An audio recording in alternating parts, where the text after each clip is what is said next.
subax wanaagsan. saaka waxaan u jeclaystay inaad halka isugu timaadaan inaan idinkala hadlo waxyaalaha aan isleeyahay danta caamka ah waxay ku xiran tahay shaqadiina iyo ragga badidiisa waxaa suuro gasha inaanu iska naqaan bannaanka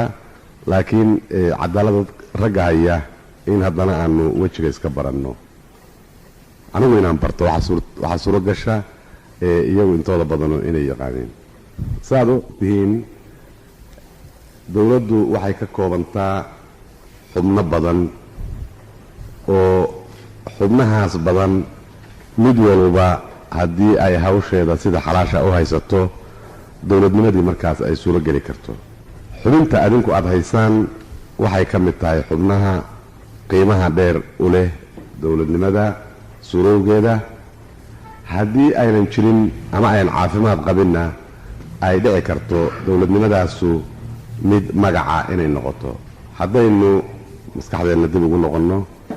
waxaynu arkaynaa iyada oo dalkoo idilaba uu si u ba'sanaa oo si aan hufnayn us ahaa haddana dhutinta weynu waxay ku suurowday cadaaladda inayan sidii loo rabay aynan ahayn iyada oo sababuhu ay fara badan yihiin oo haatan qof khaasa aan la saari karin haddii aynan taasu dhicin cadaaladdu ay ku joogi lahayd amaba loo dayn lahaa hawsheedii inay sidii xaqa u qabsato ma ay dhici karin haba yaraata ee maamulkii xumaa oo dalka lumiyey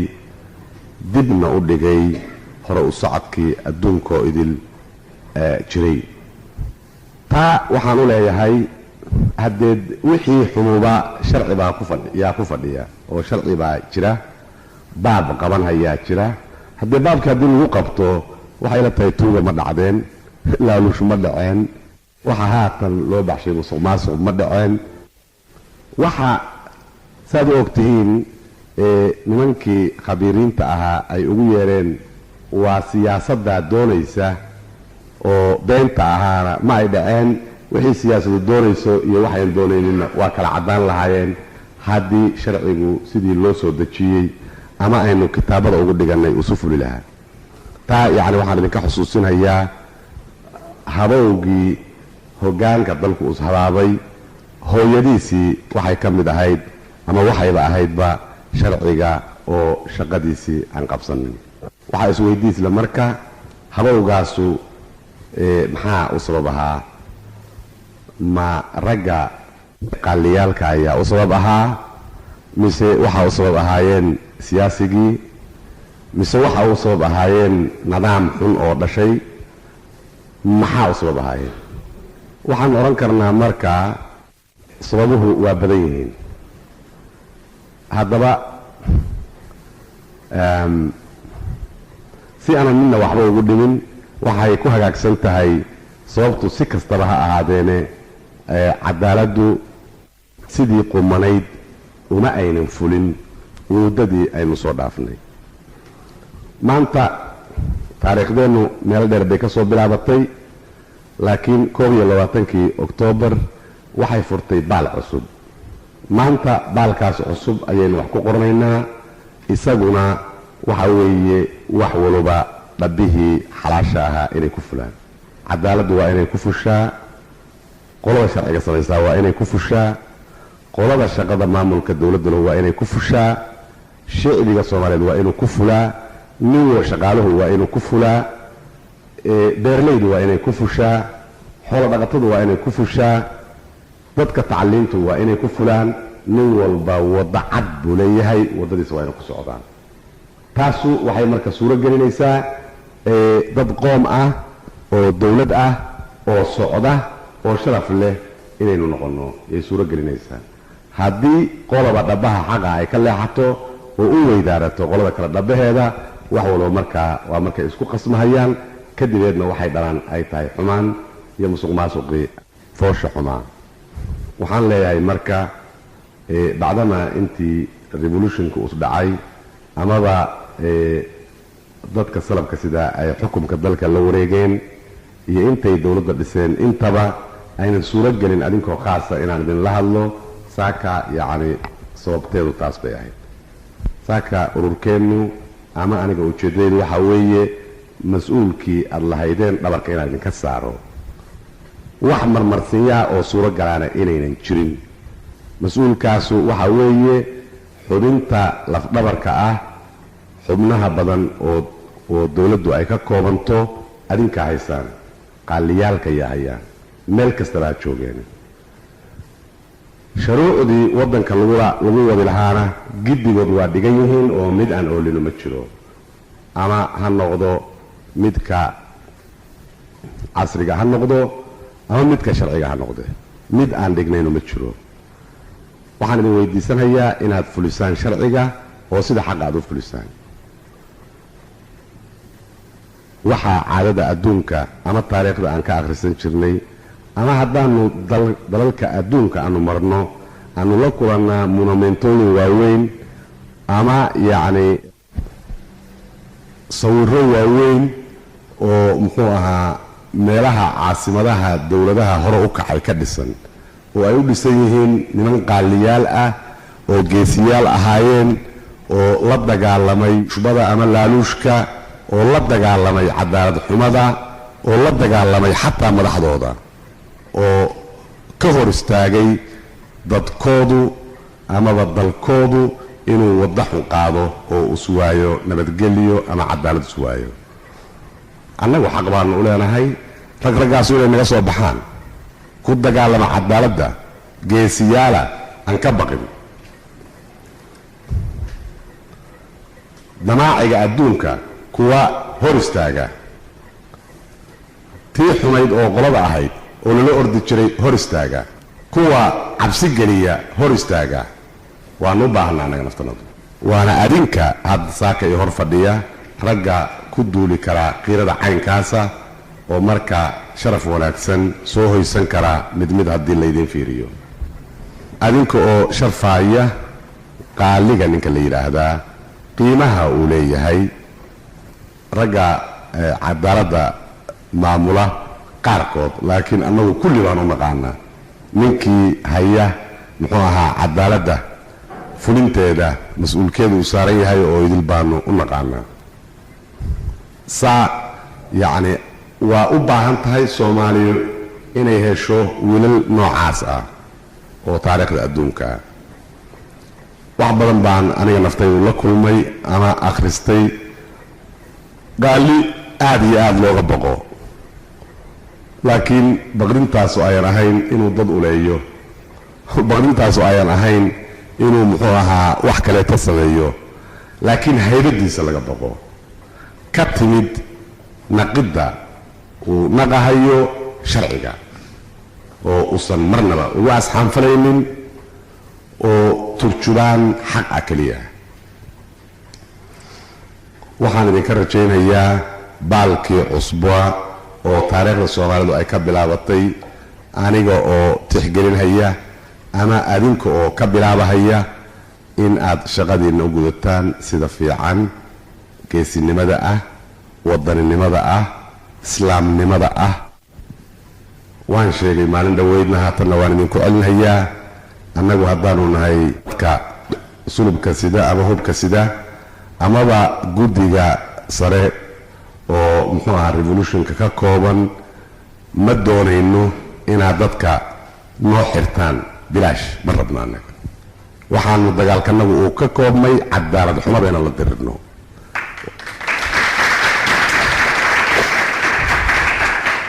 sidaas baanaan u yeelaynin marka cadaaladda marka lagu cayaaro haddana inaanu magaca annagu sidno xumaantana dad kale ay sameeyaan taasna yeeli mayno sharci naga xidhaayaana ma jiro meel lagu gabanayaana ma jirto ninkii ay ka dhab tahay ilaahay horti inuu dadkiisa xaq u xukumana waa midka aanu garab taagannahay waxa wanaaga uu mudan yahay aan marinayno midka musuq maasuqii maskaxdiisa ka fujin la'na ka aanu yeeli mayno in annaga ceebtu ay noo timaado isaguna uu falo oo ceebta sameeyo taas ka yeeli mayno yuusan ku riyoon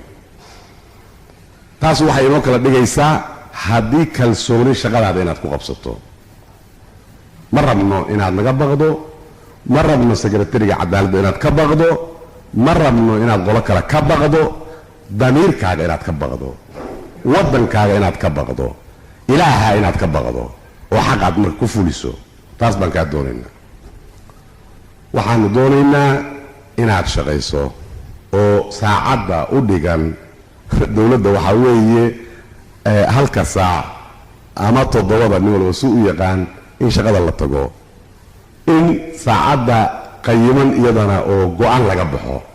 ma ogolaan karno 5 saac nin shaqo tagaaya dadna u soo xoreysan yahay oo xabisku isugu jiro ma ogolaan karno muxuu ahaa midda la yiraahdo xorriyadda dununta ah oo laynoo dhigayna yeelayno waxaan idinka doonaynaa Soomaali ahaan inaad gidiga u kacdaan oo shaqada aad u fulisaan faylalka badan oo iskor saaran meel walbaba dalka Soomaaliyeed oo dadkii iyaga muxuu ahaa faylalkaas ku saabsanayeen ay xariga ku jiraan taasna ma ogolaan karno oo qalad weeye awal cadaaladii baad marka hore ku gafaysaa taas yeesho leesh qof insaan ah oo ilaahay abuurtay oo xornimadiisa aad ka qabatay meel kuugu xiran ayna fududahay in aad ama dambaad leedahay ama laguma la atraada midda labaadna waxayba u tahay cadaawad dhaqaalaha dalka la diriraysa nin bari la sii dayn doono in muxuu ahaa 4-5 bilood xarig ku jira taasuna waxa weeye cadal wadanimo hooyadeed bay ka bilaabanaysaa 5 bilood oo masruuf ah oo wax kale lagu qaban karay waxa nin loo cunsiinayo iyaduna waa yaabkeed bay ku jirtaan haddii loo dhanba laga eego waxaan isleeyahay ninka xaakimka naftiisa waxay ku tahay cuqdad aan ka baxayn maxaa waay markuu nin dambiile yahay waxaan ugu ogahay inuusan habeenkii seexanin walwal miiran kaasaa kuu dhiman keeraa kuu dhiman goormaad samayn doontaa berri u dhigo saaddan baad qaban doontaa suu leeyahay inuu ka nasto oo madaxiis bannaan uu marka wuxuu qabsanayo kale u qabsado ayaa uga roonay